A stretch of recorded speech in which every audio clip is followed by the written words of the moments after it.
L'actualité hors du Sénégal avec Maïmouna Ndiaye. Maïmouna, on fait le point au Mali après la double attaque terroriste survenue hier. Effectivement, Nata, les combats ont repris. Il s'agit d'une double attaque à Bamako contre des cibles militaires après une période d'accalmie, d'énormes pertes en vie humaine et des matériels enregistrés, des dégâts infligés aux mercenaires du groupe Wagner.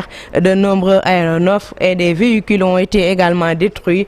Conséquence, plusieurs compagnies aériennes ont suspendu leur vol jusqu'à nouvel ordre.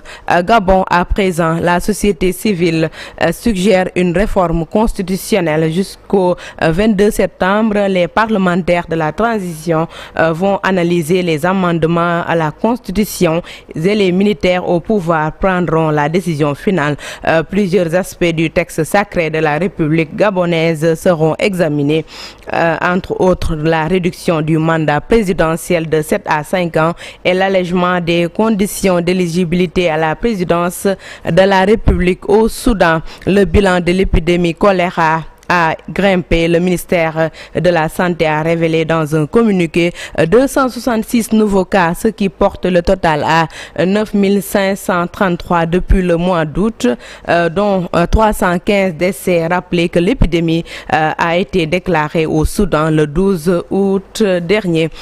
Pour terminer, Liban, plusieurs morts et des milliers de blessés du Hezbollah ont été blessés dans une explosion lors d'une conférence de presse. Le ministre de la Santé, Firas Abiad, a précisé que 8 personnes ont été tuées et près de 2750 autres blessés. Le bilan est élevé dans la soirée à 9 morts. Parmi les victimes figurent 2 fils d'un député de Hezbollah. L'ambassadeur de l'Iran à Beyrouth, Mojtaba Hamadi, a également été blessé. Sornanata, c'était ça l'essentiel de la page internationale. Un grand merci à toi, Maïmouna. Rendez-vous tout à l'heure.